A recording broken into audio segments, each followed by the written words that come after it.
বিকা উমিরতু লা আফতাহু লিআহাদিন ক্বাবলাক, কারো জন্য দরজা খুলি নাই, আজ আপনি এসেছেন দ্বার খোলা। নবীজি জান্নাতের ভিতরে যাবেন, যা মাত্র নবীজি আল্লাহকে ফরিয়াদ করে বলবেন, হাত্তা তাদখুল উম্মতি, ও আল্লাহ কোন নবীর উম্মত আগে যেন আসতে না পারে, আগে আমার উম্মত গুলা দিয়ে জান্নাতটাকে ভরে দাও। সব নবীর আগে নবীর উম্মত জান্নাতে যাবে। জান্নাতের ভিতরে 120টা কাতার হবে।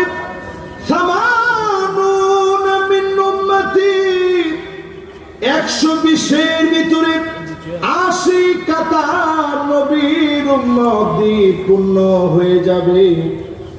অন্য সব নবীর উম্মত মিলে আল্লাহর জান্নাতের মাত্র 40 কাতার পড়বে। আওয়াজ করে বলেন, কয় কাতার? নবীজির উম্মত দিয়ে 80 কাতার ভরে যাবে। অন্য সব নবীর উম্মত দিয়ে আল্লাহর জান্নাতের মাত্র 40 কাতার ভরবে। জুড়ে বলেন আল্লাহু আকবার। আমার নবীর উম্মত দিয়ে ভরবে 80 কাতার। কত কাতার? জান্নাতের ভিতরে কাতার হবে 120টা। জোরে বলেন, কয়টা? আমাদের নবীর উম্মত দিয়ে ভরবে আল্লাহর জান্নাতের 80 কাতার। সব নবীর উম্মত দিয়ে ভরবে মাত্র 40 কাতার। বলেন আল্লাহ। খুশি না বেজার? খুশি। কষ্ট হচ্ছে আপনাদের? আল্লাহর জান্নাতের ভিতরে 120 কাতারের ভিতরে 80 কাতার সেদিন নবীর উম্মত দিয়ে পূর্ণ হয়ে যাবে। অন্য সব নবীর উম্মত মিলে 40 কাতার পুরা হবে।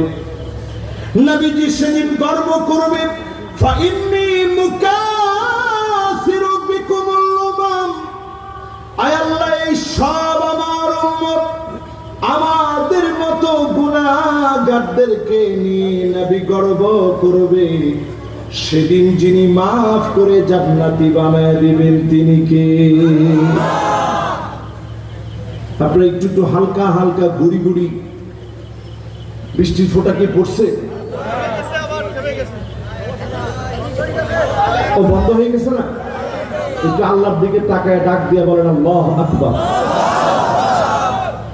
মাশাআল্লাহ। আপনারা কি ভয় পেয়ে গেছেন? আরে আমরা তো সেই জাতি যাদের উপরে আকাশ থেকে বোমা পড়লেও মুসলমান ভয় পায় না। জোরে করে আল্লাহু আকবার। তাহলে হাদিস শোনাবো জানি কয়টা? আল্লাহ আমি আপনার কাছে তৌফিক চাই। 20টা তো আল্লাহ অনেক লম্বা, মাত্র 3 নম্বরে আসতে আল্লাহ আপনি মেহেরবানি করে একটু সময় দিয়ে দিন। পড়েন আমিন। বেশি সময় লাগবে না, আল্লাহ অল্প একটু সময় দিলে হবে। 3 নাম্বার বলতে গিয়ে বলেছি নবীজিকে আমরা পাবো না। এরপরে নবীজি বলছে উম্মত আঙ্গুলে গুনে নিবা, সুম্মা ফাতহু বাইতুল মুকাদ্দাস, আবার বাইতুল মুকাদ্দাস গর্জে উঠবে, আবার মুসলমানের বিপ্লবী ছড়া পড়বে। কামানের সামনে, বারুদের সামনে, মিসাইলের সামনে নারে তাকবীর, আল্লাহু আকবার স্লোগান দিবে। তাকবীর, তাকবীর। ডাইরেক্ট এই শব্দটা ছিল নবীজি সাল্লাল্লাহু আলাইহি সাল্লামের যুদ্ধকালীন সময়ের স্লোগান। আমরা বাংলাদেশে অনেকে নারে তাকবীরের বিরোধিতা করি। তোমার ঠিকটা তো জোরে বললেন না। এইদিকের লোকেরা বলছেন, এইদিকের লোকেরা বলেন না। সবাই বলেন তো দেখি। এক গ্রুপ পেয়েছি তারা বলে নারে তাকবীর স্লোগান এটা দলীয় স্লোগান, এই স্লোগান দেওয়া যাবে না। আরেক গ্রুপ আমার মতো হুজুর পেয়েছি তারা বলে নারে তাকবীর স্লোগান দেওয়া যাবে না। তোমার এখন তো ঠিক কর না। নারে তাকবীর স্লোগান ওয়া কাব্বিরহু তাকবীরা, বাংলাদেশের প্রান্তরে নারে তাকবীর স্লোগান এমন স্লোগান যার সাথে শাহাদাতের রক্ত মিশে আছে। এজন্য সব জায়গায় নারায়ে তাকবীরের স্লোগান দিবেন, এটা বীরত্বের স্লোগান, ঠিক কিনা বলেন?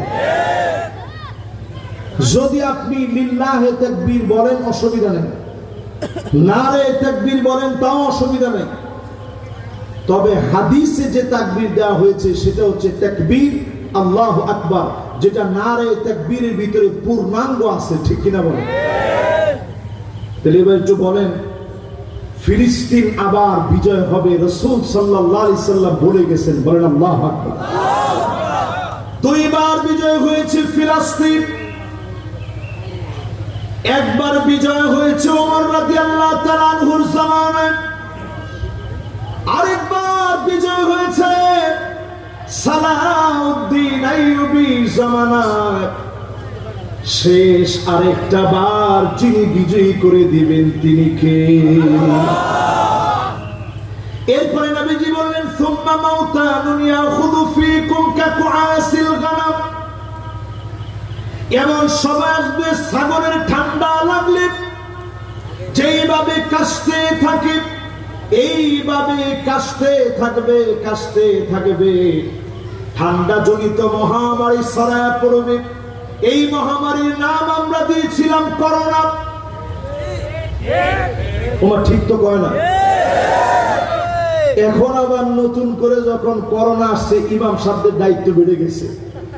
হুজুর, যেমনি হোক ভুলে যাওয়া দোয়াটা আবার আমাদেরকে একটু মস্ত করায় দেন, একটু মুখস্থ করায় দেন।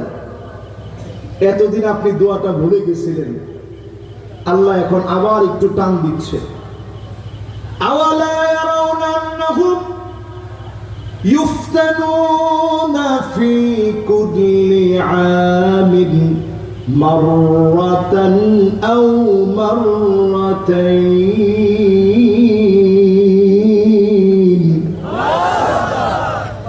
সুম্মা লা ইয়াতুবুনা ওয়ালা হুম ইয়াযাক্কারুন।